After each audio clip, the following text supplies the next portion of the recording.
Hello and welcome to the Better in Business podcast. In today's episode, I am going to answer a couple of questions from one of our listeners. I'm very grateful for hearing from Annette, and she asked me if I would share some information around how to set up a trade business from scratch. And also in terms of the trade business, in-house marketing, what works, what doesn't work. A lot of what I share today is going to be relevant to businesses in general. So it's a great podcast to listen to. If you're a tradie, it's just kind of doubly so because I'm going to talk about this specifically with tradies, okay? So in my bookkeeping practice, our specialty is trades and professional services. And I've been running my practice for 14 years, and so I've seen a lot. I work with highly successful trades and help them actually corner the market for what they do, which is wonderful and very rewarding to be a part of that journey. And I also work with tradies who are struggling a bit more, and so for me, it's really amazing to be able to see the different nuances and what everybody's doing, and success leaves clues, right? And so does a lack of success, yeah? And we all need to reflect on what we're doing. And I learn so much from my clients, right? I look at the most successful clients I am working with, and today I am going to give you 3 things, yeah? So I'm going to give you a whole lot of stuff, but then I'm going to give you 3 things that I have observed in the most successful clients I'm working with, and also mentors and business buddies, 3 things that they do that I have also taken on board. Yeah, there was one in particular. I was like, I need to step up. Okay, so success leaves clues. You will have heard me say that before. So today, let's dive in and answer Annette's questions, and I am sure you will get lots out of them as well. For more information on this episode or how to work with me, check out the show notes or visit betterinbusiness.global. You've tuned into Better in Business with Jeannie. As an award-winning strategic bookkeeper and business veteran, I am dedicated to helping entrepreneurs learn, grow, and prosper. This podcast aims to challenge your thinking. If you're not thinking the right way, how can you act the right way? Each episode will dive into key drivers of success, which I also call the rules of the game.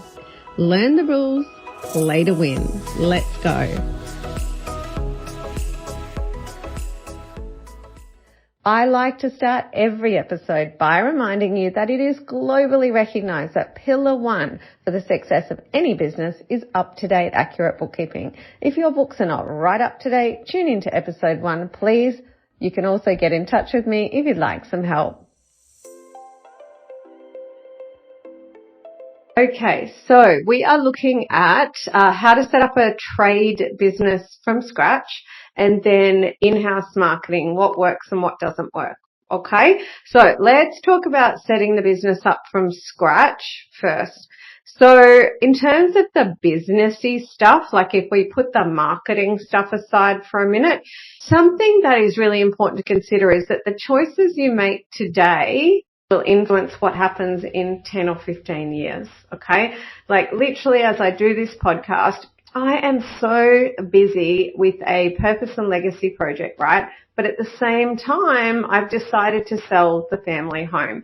It is not ideal timing, but the choice that I make today, yeah, while the market is strong and we're probably in a property bubble, will impact my financial position in 15 years to come. Yeah, so the moral of that story is that the choices you make at the beginning of your journey in business, my goodness, I see this every day. The choices you make at the beginning are going to give you results in 10 and 15 years, okay? Because you will blink and you will have had your business for 10 or 15 years. I've had my bookkeeping practice for 14 years. So in terms of the businessy stuff, the first thing I would say is to see a great accountant, and we can certainly refer you to one. So in fact, anything you hear in this podcast, we can help you with some of the things, or we can refer you to vetted suppliers.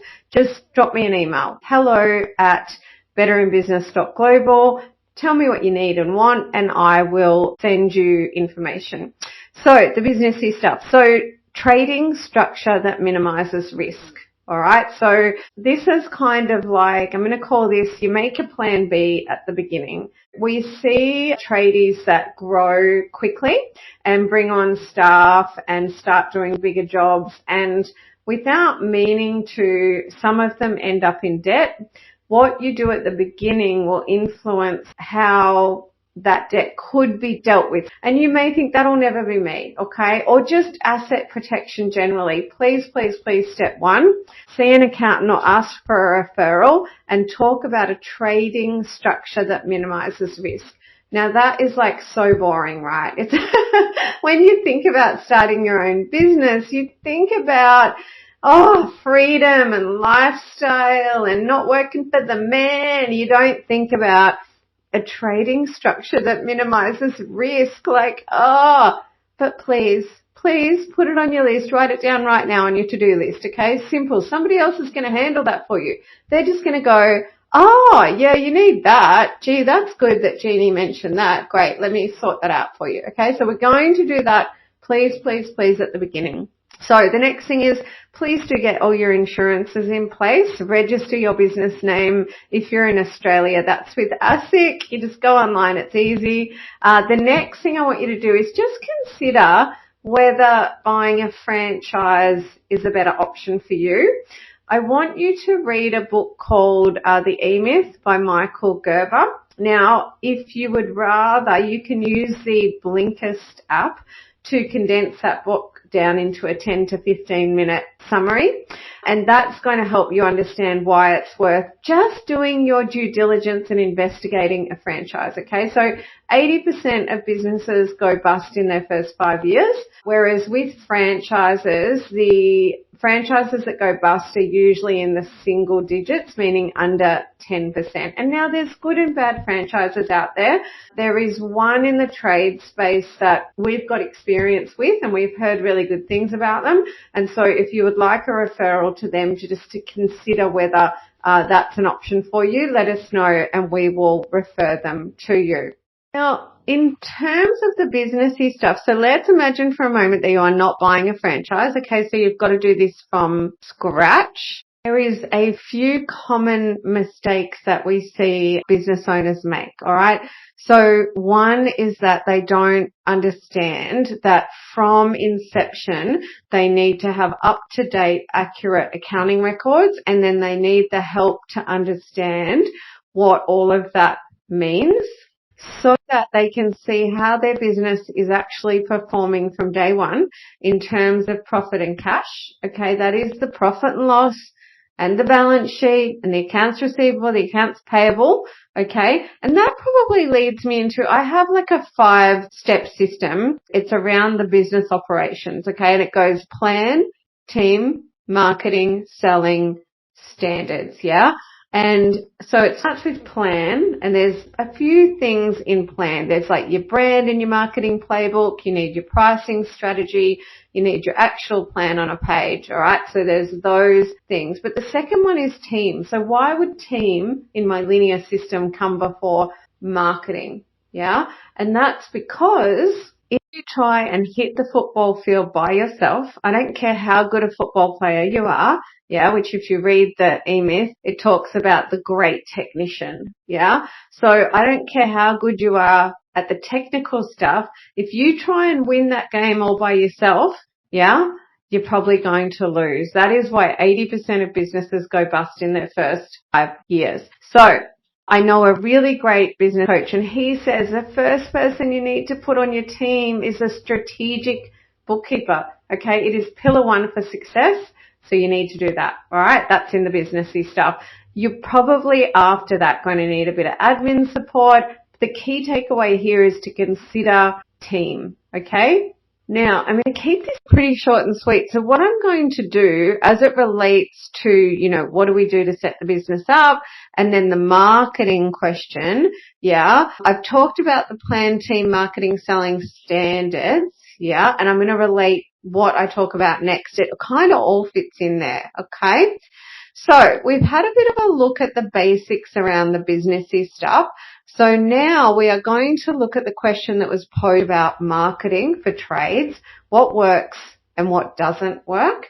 And we're going to touch on this question posed around socials versus old school marketing, etc. I love this. And as I said, I'm wrapping it up with the 3 things that I have seen around successful trades and professional services. And actually, why don't we begin and end with those 3 things, okay, as food for thought. So the 3 things that I've noticed is partnership marketing, making the hard decisions, which is the ability to wear the manager hat and wear it well, pricing strategy.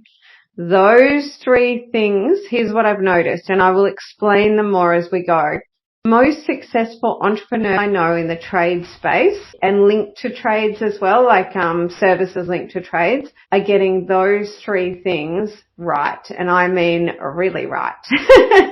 The tradies that are struggling, and are just busy and working long hours and scratching their head around why they're not really making more than these days they could make in a good job and not having much fun along the way, they tend to be getting those things wrong, okay, that is dazzling. Like, to get that information is pretty game changing and pretty valuable, okay? So now just circling back to marketing, in terms of marketing, what works, what doesn't work, here's what I am going to tell you.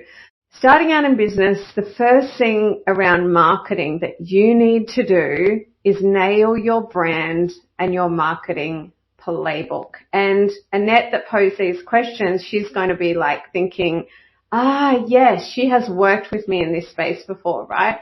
So your brand is your organization's personality, just like you have a personality, okay?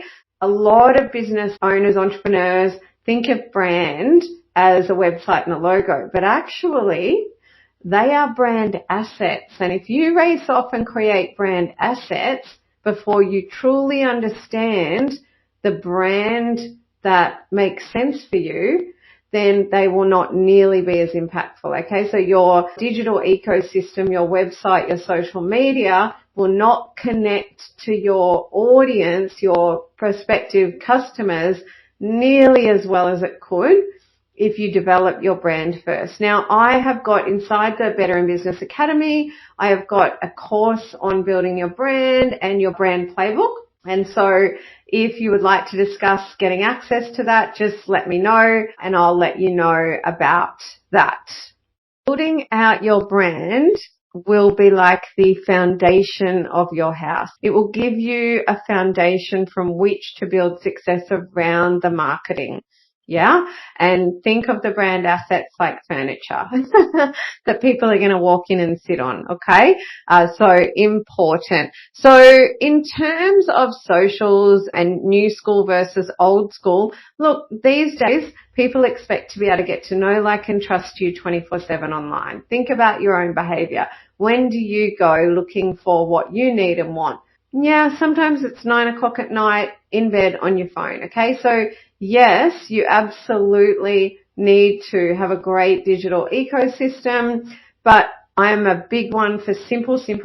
So I would love to be able to help you develop a beautiful, impactful, simple brand, and marketing playbook that you can use as a brief for marketing agencies. And remember, we are in a global workforce these days, okay? So we can be working with anyone from around the globe to develop your brand assets, because when you develop your brand assets, which is primarily your website and your social media, what you need to know is that there is a marketing agency mix required, and the very basics around that marketing agency mix, because marketing is a range of specialties, is you need a graphic designer, you need a website designer, you need a marketing copywriter at least, okay? So they're the people that get involved, because what I see is graphic designers being given the entire job and they build pretty stuff that doesn't resonate, okay? The best advice I can give you here is to do the work around nailing your brand and your marketing playbook first before you build the brand assets, because that is the the old Abe Lincoln, give me 6 hours to chop down a tree, I'll spend the first 4 sharpening the axe. That is sharpening the axe. The brand assets will come easily if you develop the brand and the marketing playbook, okay? And no one can really do that for you, because your brand is actually going to come from you and your heart and the reason you're going into business, okay? But good news is we've got that all for you in the academy to nut out. So yeah, if you need to do that, let us know. And if you're not going to use the academy, then you just need to know that needs to be done, okay? So if you find somebody else whose vibe is your vibe that can help you develop your organization's personality, your vision, your mission and more, and your marketing playbook, awesome. But please know that needs to be done like the slab of your house. So next, as a tradie, you're doing local work. So I want to explain that. So as a bookkeeper and a business strategist and a strategic bookkeeper and a coach, I work with people all over the country, and actually now I work with people all over the world. I help bookkeepers to thrive in practice as well. So I work with people all over the world because my services, I don't have to drive to their house, right, and deliver it. As a tradie, you are generally going to residential and commercial premises. Therefore, you're running a local business, okay? And oftentimes we just don't stop to think about this. So the kind of marketing that's going to work for you is a little bit different to me. We're both going to need to be able to give our prospective customers and our market a place to go online 24/7 to get to know, like, and trust us. But there's going to be a few nuances that are different, okay? So for example, in my business, I would not bother getting my car wrapped, the advertising wrap on a car, because I'm not a local business. But for tradies, I'm told that works brilliantly. And it does 2 things. So I like to wrap marketing up in 3 different ways. You've got brand, you've got advocacy, and then you've got paid. Okay? So vehicle wraps give you brand and advocacy. Brand, because people are seeing your brand is going to get stronger in the market. Okay? And then advocacy, because when that vehicle wrap is done off the back of you developing your real brand, your organization's personality, your marketing playbook, it's going to be something that connects people who see it to your why. And people don't buy what you do, they buy why you do it. So actually, with the right marketing in place, communicated on your vehicle wrap, you can actually, same with your digital ecosystem, you can build advocacy for your brand with your market and your prospective customers, not just your customers, okay? Now, a really simple example of how that works, in case you're going, holy sheesh, my brain is exploding right now. Well, let's say you're listening to this podcast and you don't do business with me, but you tell a friend about the podcast and you say, it's really awesome, you should listen. Like, you run a business, it's really informative. That's advocating for me and my brand, yeah?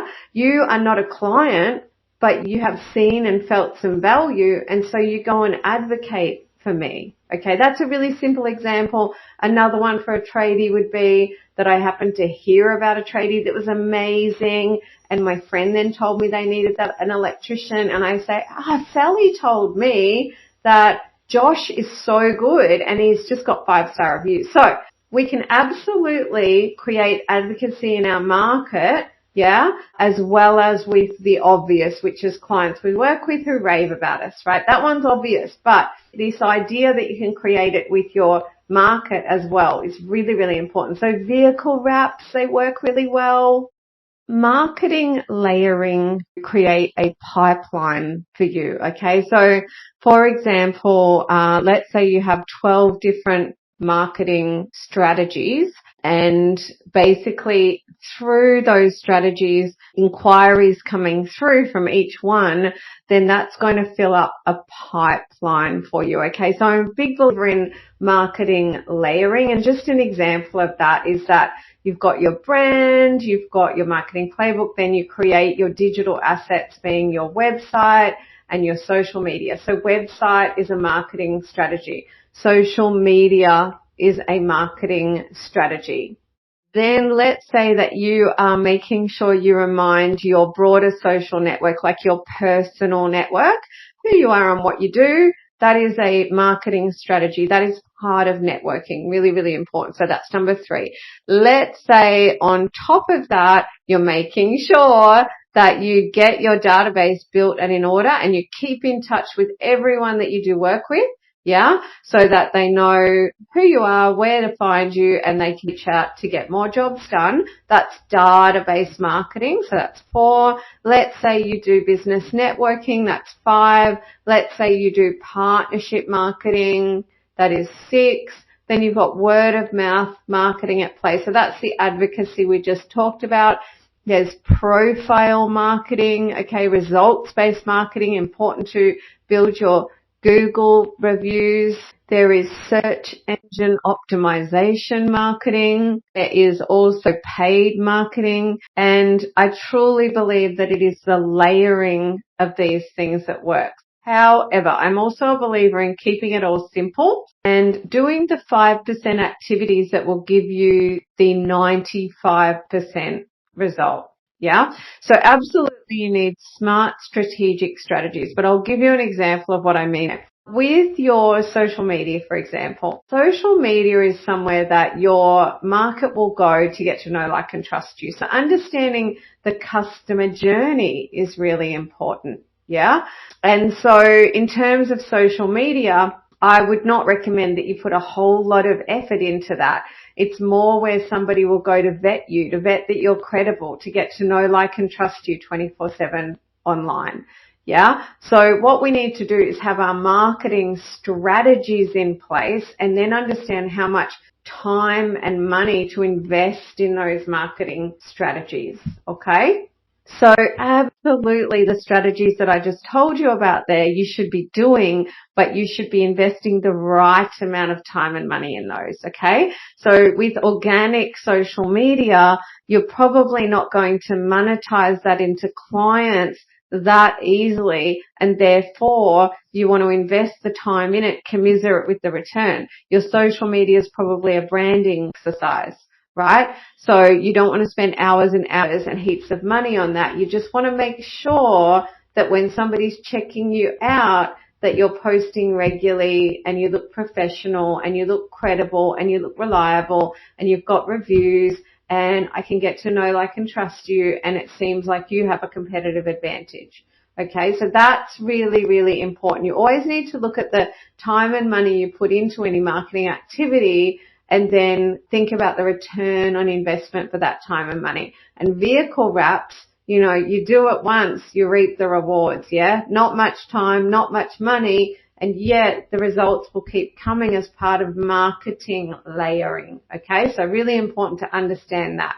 In terms of marketing, back to connecting it to those 3 things, and then I'm going to talk about a couple more things that relate to what works and what doesn't work for tradies specifically as well, but it does relate to business in general. So the 3 things that I talked about: partnerships, making the hard decisions, which is around manager hat primarily, and pricing strategy. So let's keep remembering those 3 things. Now, in terms of what works, so partnerships, we're going to explore that in a sec. And business networking. And the 2 are actually a little bit linked. Those 2 things for tradies and for every single business are a must. They are transformational, and they are the 5% activities that will give you 95% of the result. Okay. So what doesn't work before we circle back to those?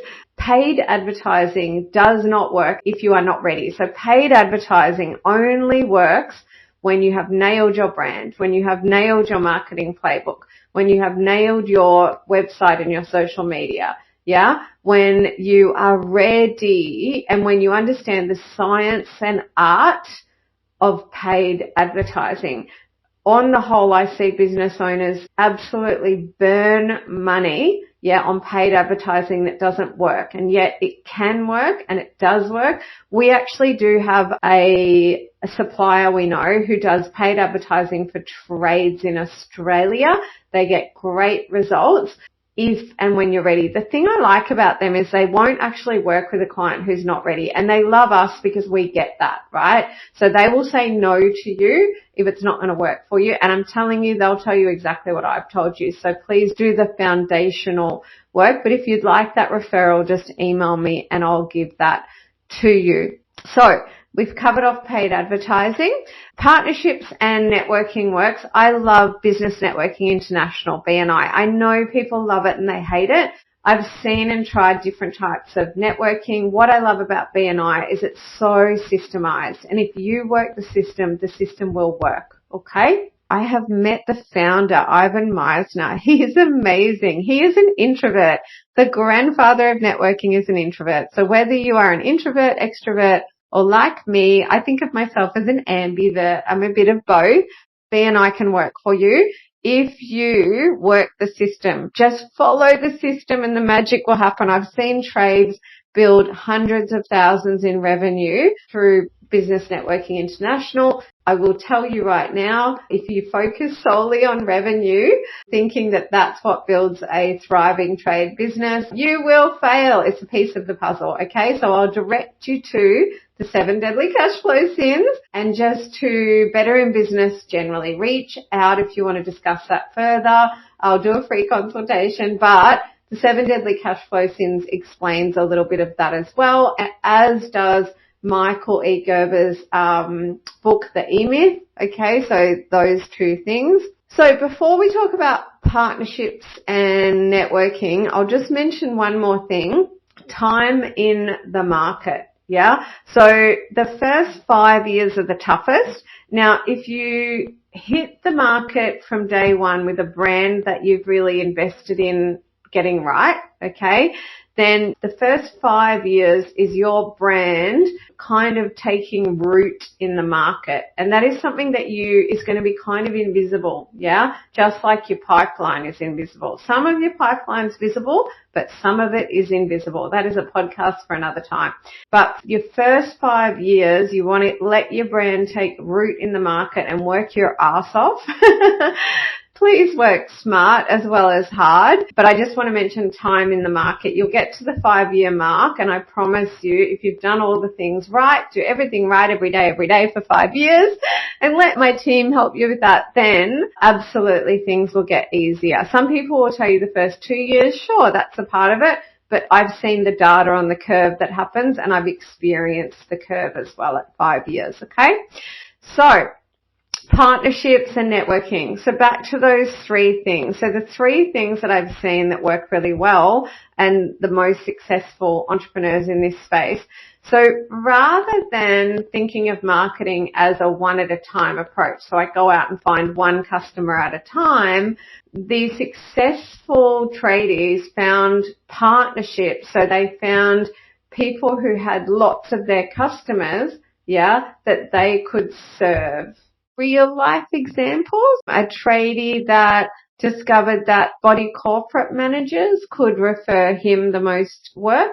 So he put his time and energy into working that marketing strategy, into getting to know the body corporate managers and letting them get to know, like, and trust him and nurture those advocacy relationships, okay, so that he could get referrals from that.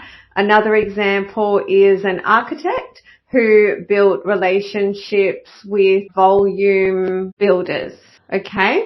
Now, success is found in the long game. So you need to be prepared to play the long game with all of this. Okay. So you get started. It's not going to happen overnight. It's going to happen over time. And we would love to hold your hand and help you with that. Everything begins and ends with the numbers too. So please do put a strategic bookkeeper on your team. So that is how partnerships work. I would refer you to Daniel Priestley's. I've read all of Daniel Priestley's books. They're great business reads, and he talks a lot about this in his books, okay? So definitely refer you to that. So the second of the 3 things, and if we circle back to business networking, look, there's nothing else I need to tell you there. Business networking works, but in my experience, BNI works the best, and I've seen trades absolutely kill it if you work the system. And You go to networking primarily to find a partner more than a customer. You will absolutely find tons of customers. Trade categories are coveted in BNI and they are fought over. It is so powerful. But you go also to find a partner. So let's say you're a plumber and you find a great electrician partner. You might be able to refer to each other. Now, they might have been in business for 15 years. Yeah, and be able to give you more than you can give them initially, all right? But there's always a great value exchange that can happen beyond just referring to each other as well. So you will have lots to give, all right? But that's the link between partnerships and business networking, is that the networking is where you can find and develop some of these partnerships, okay? So back to the three things. So we've covered partnerships, make the hard decisions. Okay, wear the manager hat well. My goodness, when you first go into business for yourself, absolutely you will think, yeah, that's easy. You know, I'm excited about not working for the man and doing my own thing. You will never conceive the hard decisions that you are going to have to make. So from the beginning, you need to know that the manager hat is plan, organize, staff, direct and control. Oh my goodness, sounds boring? Recruit team to help you. But when you have to, when I say recruit team, I mean globally, and people that just help you an hour here and there, like a strategic bookkeeper. I don't mean full-time staff. I mean subcontractors and technicians that do what they do well to support you, okay? So hire slow, hire fast. Make hard and smart and tough decisions. All right. The business owners that are succeeding are doing that. The business owners who are failing are telling me why they're not prepared to make the hard decisions. Yeah. So the third thing was pricing strategy. And I told you that I would keep this short and sweet, and I totally haven't. So I apologize, but hopefully it's high value and high impact. So the third thing I see is pricing strategy, and I'll give you an example. So one highly successful trade, and this is an example of all the ones that are getting it right. He has always had a great pricing strategy, right? And a great pricing strategy isn't just an LE rate. That's a math equation. So you need to develop a great pricing strategy and then regulate capacity with price. You need to charge what the market will bear. All too often are tradies charging a fraction of what they should charge, all right? And pricing strategy and how to price an outcome is a whole nother podcast, but just know that the people that are getting it right are really killing it around pricing. And pricing is contained in the plan part of that 5-step methodology I told you about. Plan, team, marketing, selling standards. All right, drop me a line if you want to talk about how I can help there, because that falls into plan. But pricing strategy. So the business owners that are getting that wrong, yeah, they're not charging what the market would bear. They don't have a great pricing strategy. They're not regulating capacity with price. They are busy, but not thriving, yeah. When you go into business for yourself, absolutely you want purpose, you want legacy, but you also want the income and lifestyle, yeah. And that pricing strategy is about giving you money and also time. You want to be money wealthy, but you also want to be time rich. You don't want to work 70 hours a week and go, well, I made good money, but I hate what I'm doing and I'm losing my marriage and I have no time. Okay. So we want profit, cash and time. Keep your eyes on the prize. So there you have it, my friends, a podcast developed from one of our wonderful listeners who reached out and simply asked me to create content around this. So now let's wrap it up with action steps, okay? I think we email you if you're on our list, betterinbusiness.global. You'll get this emailed as copy as well. You can print that out and please use it as a how-to guide, as a checklist, yeah? The next action, I would say, successful business owners are educating themselves, yeah? So make time to listen to every one of my podcasts while you are, say, exercising. Go for a walk, yeah? Health is important, but listen to every one of the podcasts. Educate yourself, okay? They are the two things that I recommend you do right now. And as I've already said, just drop me a line if you'd like to talk about how we can help, or if you'd like us to refer you to anyone, and we will do that for you. Thanks for tuning in. For more information on this episode or how to work with me, check out the show notes. If you'd like to know how I can help you do better in business, you know where to find me, betterinbusiness.global. See you in the next episode.